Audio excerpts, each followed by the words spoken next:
হচ্ছেন আমার প্রভুর পরম ভক্ত। আপনাদের কৃপায় অসম্ভবকে সম্ভব করা যায়। তাই আপনারা সবাই আপনাদের কিঞ্চিত কিঞ্চিত চরণ ধুলি আমার মস্তকে দিয়ে আশীর্বাদ করবেন। আপনাদের চরণ ধুলির পরে বলিয়ান হয়ে যাতে কিছু হরি কথা কৃষ্ণ কথা সাধন করাতে পারে। তাই আজকে আমরা এই যে কীর্তন শ্রবণ করতে এসেছি, আজকে আমরা এই খেলাবার মাঠে আমরা কীর্তন শ্রবণ করতে এসেছি। তামা কীর্তন কাকে বলে, কীর্তন কাকে বলে? শাস্ত্রে বলছে যে যার কীর্তিগাথা শুনিয়া জীবের মধ্যে বিশুদ্ধ প্রেম মুক্তির উদয় হয় তাহাকে কীর্তন বলে। এই কীর্তন হচ্ছে দুই প্রকার। কি কি? এক হচ্ছে শোক কীর্তন আর এক নারদীয় কীর্তন। শোক কীর্তনটা কি? এই যে ভাগবত পাঠ হয় সেটা হচ্ছে শোক কীর্তন। আর নারদীয় কীর্তনটা কি? যে সুর তাল লয় ছন্দের মধ্যে যে কীর্তন করা হয় তাকে বলে নারদীয় কীর্তন। তাই আজকে আমরা এখানে উপস্থিত হয়েছি কিঞ্চিত হরি কথা কৃষ্ণ কথা সাধন করবার জন্য। কিন্তু মা, এই হরি কথা কৃষ্ণ কথার অদ্ভুত ব্রহ্মা বিষ্ণু শিব যার নাহি পায় অন্ত। স্বয়ং ব্রহ্মা তিনি তার চতুর্মুখী হরিনাম জপ করেও এই নামের কোনো অন্ত খুঁজে পাইনি। পঞ্চানন্দিনী শিব ঠাকুর তার পঞ্চমুখী হরিনাম জপ করেও এই নামের কিন্তু কোনো অন্ত খুঁজে পাইনি।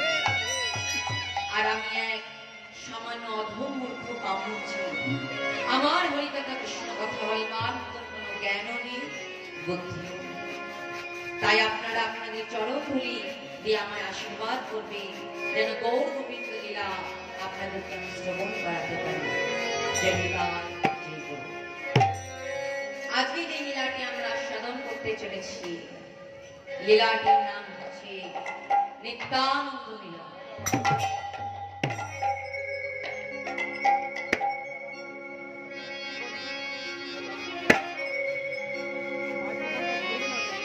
जनिताय जगो घो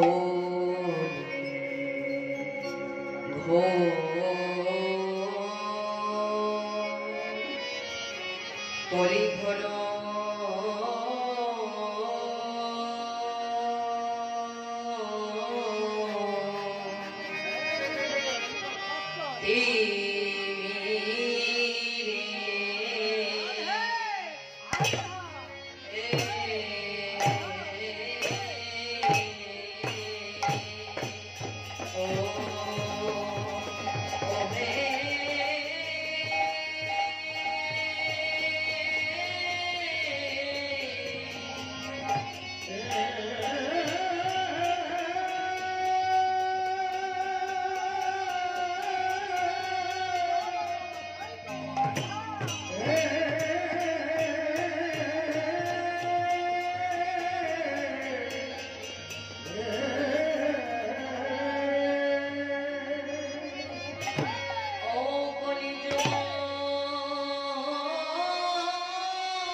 তাই মা কলির হলুতি মিলে গোড়া শুধু জগজানি ধরম করম এই কলিযুগটা কেমন? কলি শব্দের অর্থ হচ্ছে কলহ, যেখানে সর্বদা গন্ডগোল, মারামারি, ঝগড়াঝাটি, হিংসা যেখানে লেগেই আছে। দেখবেন মা কলিযুগের হিংসা বেশি। যে একতলা বাড়ি করেছে আমাকে এবার দোতলা করতে হবে না,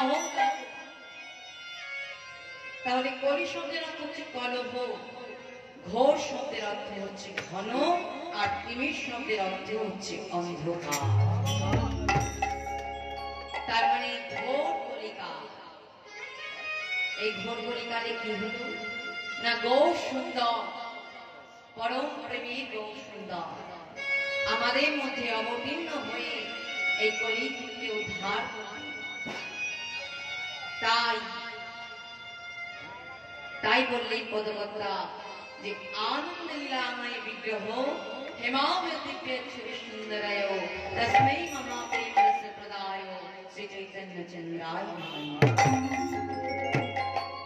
না। কি বলতে চাইলেন?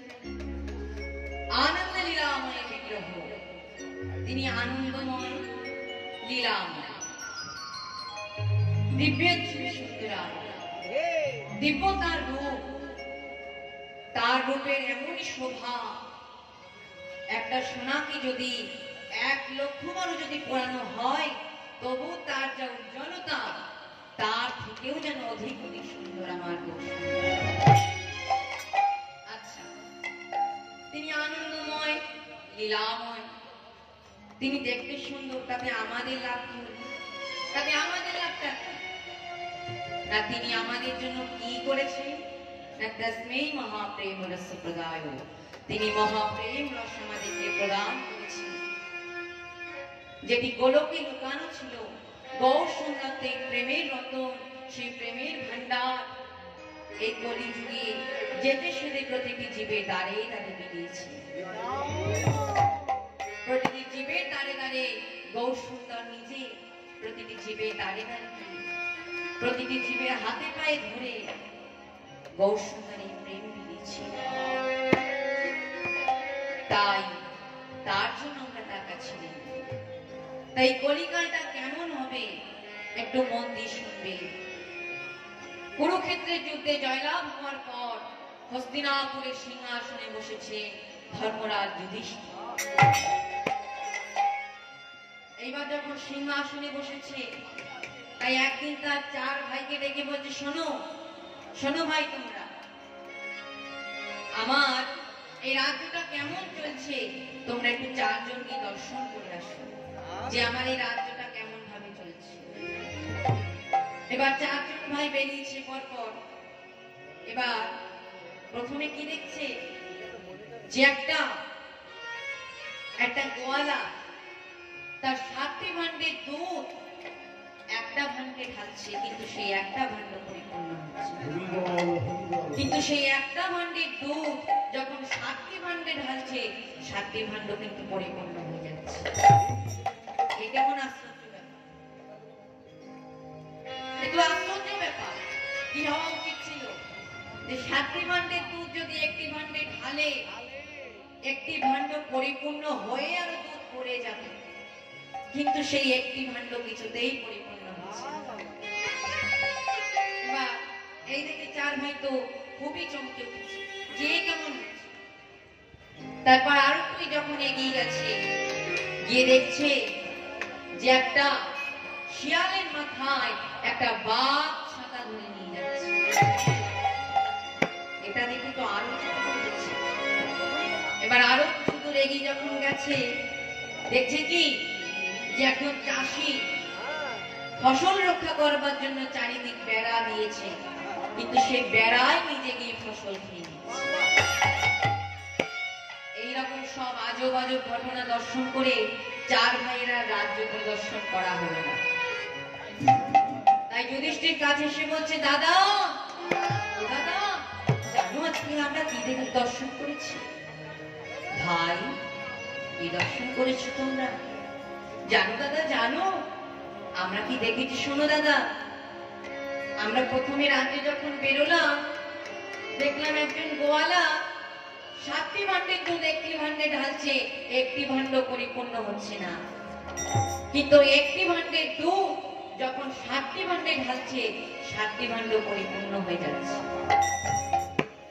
যুধিষ্ঠির বলছে, ভাই শোনো, ভাই শোনো, এই যে আগত কলিযুগ, ওই কলিযুগে যা ঘটনা ঘটবে তারই কিছু নিদর্শন তোমরা দেখে এসেছো। শোনো ভাই, ওই যে দেখেছো না 7টি ভাণ্ডের দুধ একটি ভাণ্ডে ঢালছে, শোনো, কলিযুগে কোনো মায়ের, কোনো মাতার যদি 7টি সন্তান থাকে, 7টি যদি সন্তান থাকে, সেই মাতা সে তার 7টি সন্তানকে সমান স্নেহে সমান চোখে কিন্তু 7টি সন্তান দিতে। কিন্তু 7টি সন্তান যখন বড় হয়, কেউ ব্যাংকে চাকরি করছে, কেউ রেলে চাকরি করছে, কেউ অফিসার হয়েছে, কিন্তু ওই 7টি সন্তান মিলে একটা মায়ের খাবার কিন্তু জোগাড় করতে পারে না। তাই তোমরা দেখেছো। বলছো দাদা, এটা তো বুঝতে পারলাম, আরো কি দেখেছি জানো দাদা? আর একটু এগিয়ে দেখলাম যে একটা বাঘ একটা শিয়ালের মাথায় ছাতা ধরে নিয়ে যাচ্ছে। এই কেমন দেখলাম বলতো? বলছে, শোনো ভাই, কলিযুগে যারা সম্মান পাওয়ার জন্য উপযুক্ত, তাদের কিন্তু লোকে সম্মান দেবে না। কোন বৈষ্ণব যদি পথ থেকে হেঁটে যায়, মা, কলিযুগের সন্তানরা ডেকে বলে, ওই দেখো কপালে তিলক করেছে, মোটা মোটা তুলসীর মালা দিয়েছে, আর ভণ্ড সেজে রাস্তায় হেঁটে বেড়াচ্ছে, দেখো। আমরা সবাই তাকে টিটকিরি কাটি। কিন্তু সেই পাড়ার যদি কোনো গুন্ডা হয়, কিন্তু দেখবেন তার সম্মানটা কিন্তু সবচেয়ে বেশি। সম্মান না দিলে সে তো আমাদেরকে মেরে দেবে, তার জন্য তাকে আমরা সম্মান দিয়েছি। যে সম্মান পাওয়ার উপযুক্ত তাকে কিন্তু আমরা সম্মান দিই না। বলছি দাদা, এটা তো বুঝেছি, আরো কি দেখেছি জানো দাদা? কি দেখেছো ভাই? শোনো দাদা, শোনো, আমরা এবার দেখলাম যে একজন চাষি সারা মাস কষ্ট করে তার ক্ষেতের মধ্যে ফসল ফলিয়েছে, কিন্তু ওই ফসলটাকে রক্ষা করবার জন্য চারিদিক বেড়া দিয়ে রেখেছে, কিন্তু বেড়া নিজেই গিয়ে ফসল সেই আত্মসাৎ করছে। এটা কেমন দেখলেন? বলছে, শোনো ভাই শোনো, এই কলিযুগে একটা মানুষ সারা জীবন পরিশ্রম করে তার সংসারের কিভাবে উন্নতি করা যায়, সে সারা জীবন ধরে ব্যাংকে অনেক টাকা গুছিয়েছে, খুব দামি গাড়ি কিনেছে, বাড়ি করেছে, কিন্তু মা, এই কলিযুগে যার উপর আপনি বিশ্বাস করবেন, সেই কিন্তু আপনাকে একদিন ঠকিয়ে দেবে। তাই দেখেছে বেড়ার জন্য, বেড়া ফসলকে রক্ষা করবার জন্য দিয়েছে, আর বেড়া নিজেই সেই ফসল আত্মসাৎ করছে। তাই মা, কলিযুগের এহেন অবস্থা দেখে পরম দয়াল গৌর সুন্দর তিনি অবতীর্ণ হলে এই কলিযুগকে উদ্ধার করবার জন্য। তাই পদকর্তা লিখলেন, তাই পদকর্তা কলম দিলেন, অসাধনে চিন্তামণি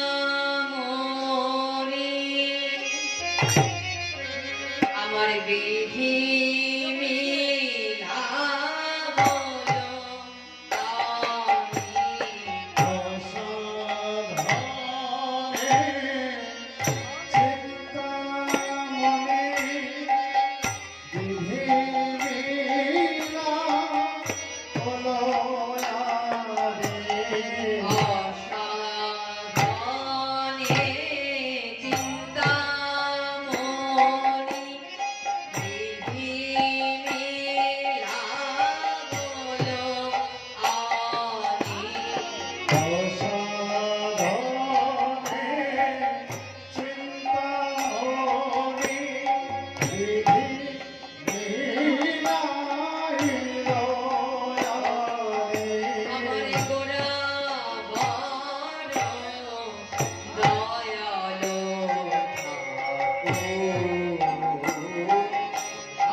পরি আছে যে জন সে যদি গৌরাঙ্গ নাহি ভজে বৃথা তার অধ্যয়ন লোচন বিহীন জন দরপণে অন্ধে কিবা আছে।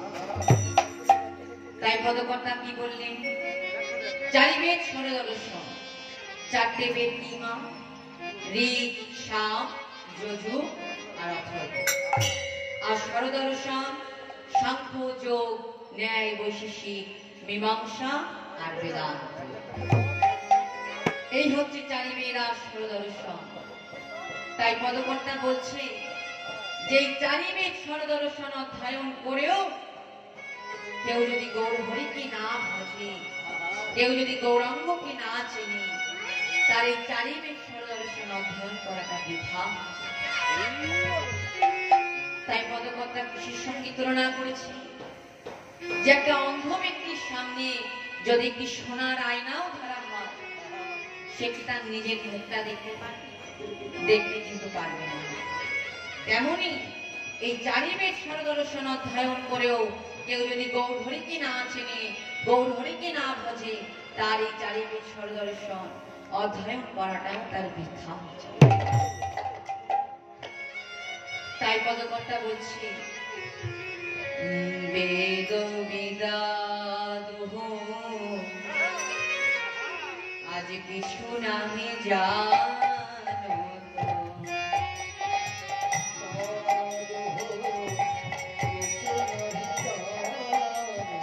আরে বেদ বিদাদুহ কিছু নাহি জানো, সে যদি গৌরাঙ্গ করে সে যদি গৌরাঙ্গ করে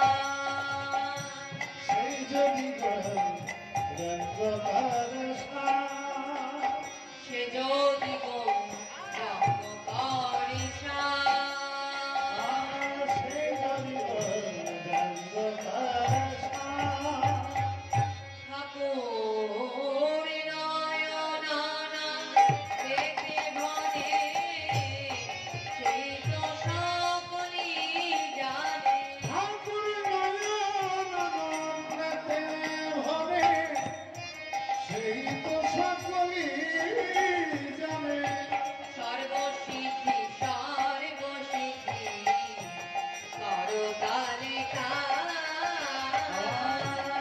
সর্বসিদ্ধি করতালে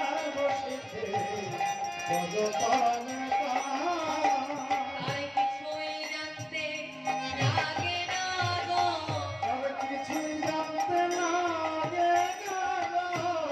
ওর চলো সারি করেছে কিছুই জানতে লাগে না গো, গৌরী চরণ সারি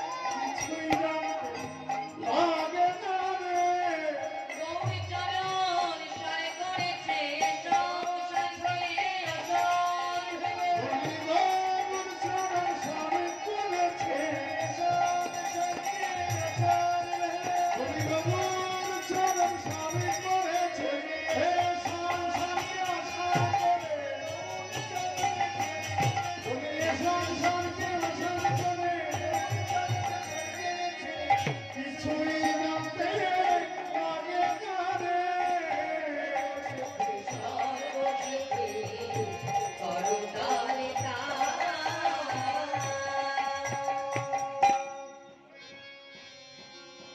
বেদ বিদারুহ কিছুই নাহি জানিত, সে যদি গৌরাঙ্গ করে সার ঠাকুর নয়নানন্দেতে ভরে সেই তো সকলেই জানি সর্বসিদ্ধি করতালে বেদ বিদ্যা যার কোনো কিছু সম্পর্কেই তার জ্ঞান নেই, সে যদি গৌরহরিকে ভজনা করে, সে যদি গৌরহরিকে একবার যদি ভক্তি ভরে ডাকতে পারে, সে যদি গৌর সুন্দরকে যদি ভজতে পারে, তাহলে পদকর্তা বলছে তার আর কিছুই জানা লাগে না, এই বিশ্ব ব্রহ্মাণ্ড তার হাতের মধ্যে।